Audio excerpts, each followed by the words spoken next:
Take a deep breath. Can you taste the smog? I'm guessing you can't, as we live in Flemington, New Jersey. If you haven't given any thought to the quality of your air, don't worry, the World Health Organization has, and they think Flemington is doing just fine. The World Health Organization sets the healthy level of air quality index at about 25 micrograms. New York, like most cities, keeps it around 30. Anything under 50 is considered good, and there are essentially no health risks up to 100 micrograms. Escalating somewhat, a 300 microgram reading is considered unhealthy and likely to affect the majority of the population. 500 micrograms are considered hazardous, and the air would be dangerous to breathe for anyone of any age in any state of health. This January, Beijing's air quality index broke 700. Children and the elderly had to stay indoors for a risk of their lives because the air threatened their lives. For several days, the factory smog made the outdoor conditions unlivable. However, this airpocalypse, which was wittily coined in America as that type of wordplay doesn't make sense in Chinese, did right out. But what about the general air on normal days? Quickly imagine a small room with several heavy-set Italian men playing cards, 6 cigars apiece. Now imagine breathing that. Always. Expert analysts equate air in Beijing to the air in a smoking lounge, so the pictures of people wearing face masks? Not an exaggeration at all. In fact, they make animal-themed masks for kids, and they actually look quite adorable. Unfortunately, only the really heavy-duty ones make a difference. Coal dust and car fumes is a common description for the state of the air, which is why cities delegate certain days and holidays as blue sky days. Days the factories are turned off so that you can see the blue sky. As opposed to other days, where blue sky is not an option. No, that's ridiculous, you say. To which I reply, not as ridiculous as being able to see pollution from space. Space. An estimated 750,000 Chinese a year die prematurely from the health effects of pollution. While the Chinese don't exactly have to worry about their race dying out, it is safe to say that this wouldn't be considered a healthy way to control population growth. Essentially, the pollution in China is bad. Of course, this is China's problem. They're the only ones who have to deal with the consequences. Why is my happy bubble of under 50 microgram air being disturbed? Japan was thinking the same thing until it became their problem too. The East China Sea is evidently no match for the resilient traveler that is Chinese smog. Japanese radars have been picking up on the pollution. Smog has literally traveled from China across 360 nautical miles to get to Japan, and Japan is not pleased with this turn of events. Okay, so Japan has problems. The East China Sea is nothing compared to the entire Pacific Ocean. Why should it matter to you? It's not like the smog could actually travel across the entire Pacific Ocean. It doesn't even make sense.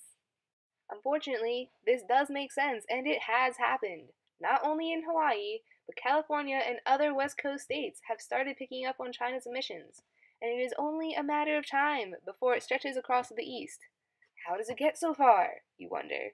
You see, there's this thing called the jet stream that, while making Asian American air travel significantly faster, also gives the smog a nice route to quickly slide down. This is giving America problems, and when America has problems, everyone has problems. Several countries have started pressuring China for a Clean Air Act. While this is attempting to be enacted, the closest thing to a breakthrough that has happened is a publicity stunt from national celebrity Chen Guangbiao. His endless wealth funded a green and yellow cans with a picture of his face on them and the words, "Chen Guangbiao is a good man." The catch? These cans were filled with fresh, smog-free, non-carcinogenic air. This, of course, is no permanent solution by any right, but this type of protesting contributes to helping China realize that this Clean Air Act is long overdue. I believe it has been made sufficiently clear that the air conditions in China are less than admirable. Oddly, plenty of people nowadays still think of China as the rice-loving monk-inhabited ancient China it was so many moons ago. But its cities are more modern-seeming than many of our own, and they now pump out twice the sulfur and CO2 emissions as the U.S. So how did it get this way? To really find out, you have to go way back to the beginning.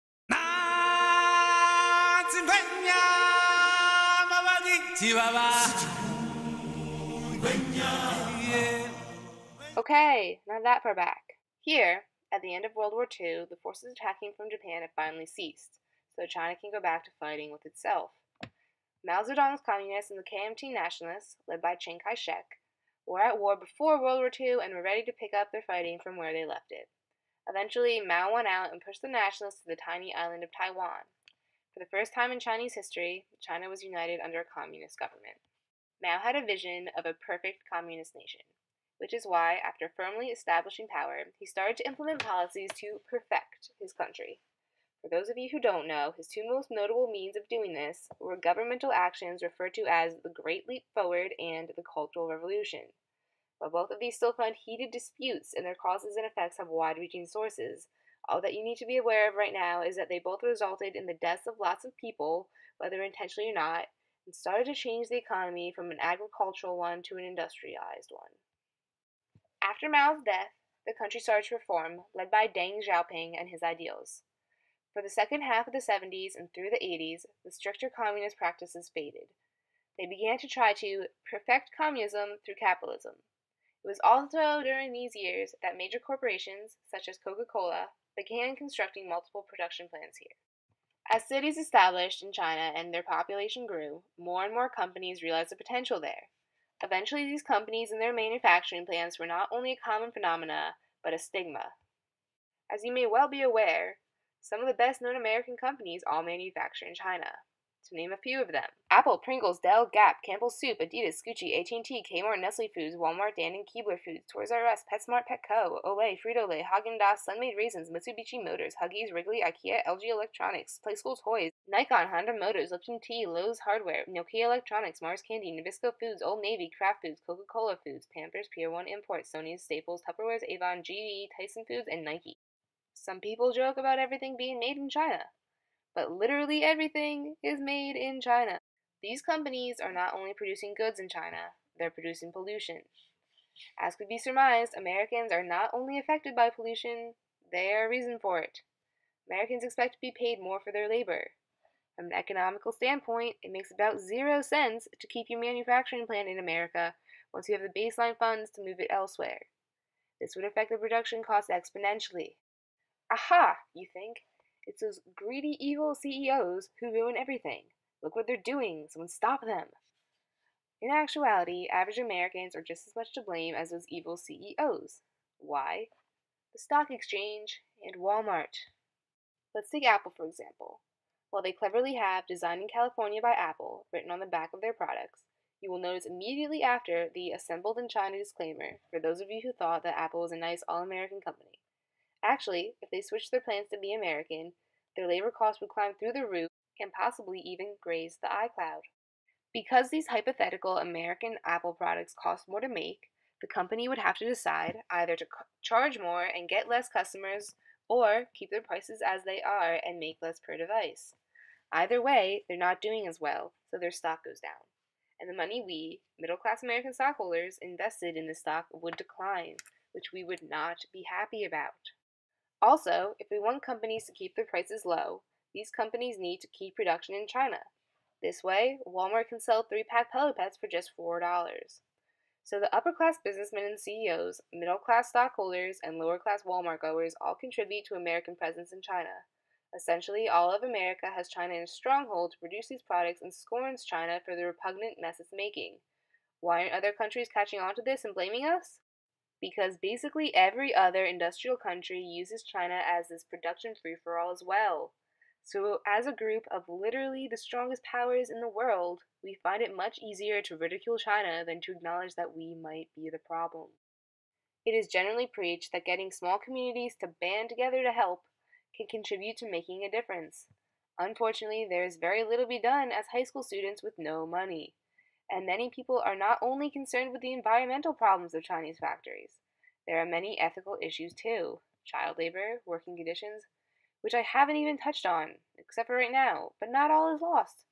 A pragmatic solution for the pollution crisis is to transform energy supply from a coal-based one to a natural-based one. China has begun to do this, but their land is exceptionally rich in fossil fuels, which might sound like a good thing, but it's not, because it makes it harder to sever the usage of them. The cheap use of coal is much preferred to investing hundreds of thousands of dollars in a functioning wind turbine system.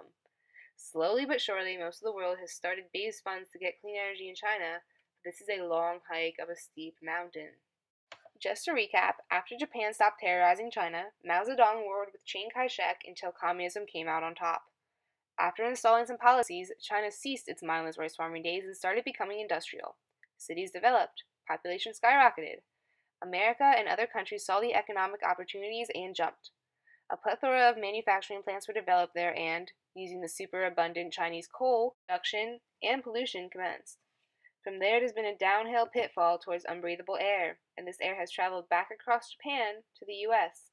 And while all the other countries around the world are happy to yell at China for the mess that gets created there, very few like to think about how they're the ones making this mess in the first place. Take a deep breath. Can you taste the smog?